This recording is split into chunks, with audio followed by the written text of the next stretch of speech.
Welcome to part 1 of getting back to writing after not writing for years. So the first thing I'm setting up is a word count tracker so I can really take satisfaction out of how many words I'm writing because the dopamine hits are gonna be important. So I went to Walmart and I just bought a very simple little whiteboard, and I like it because I'm gonna be using Post-its, and this surface here is very Post-it friendly. You're also gonna wanna get a cat or two. Hopefully they're not fighting. Okay, the next thing is you're gonna need Post-its and a pen.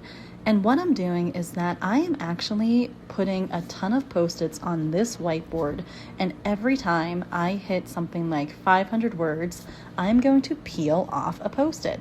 And so instead of it being almost like scratching it off a list or coloring in a block, I love this idea of being able to just pluck it away, and then I'm showing this beautiful bit of white space. So you'll see what I mean as we continue on, but you will need a Post-it, a pen, and actually it wouldn't hurt if you had a calculator.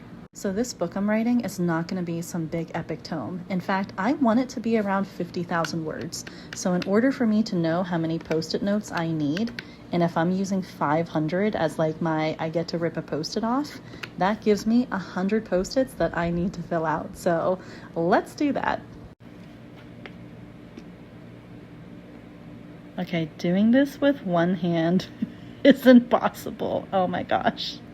Okay, let's do some video magic. Ready? 1, 2, 3, and go! And here we are. Is it beautiful? Not really. Is it even? Not really. Will it work? 1,000%. So join me as I write for the first time in literally years, and come along for the journey.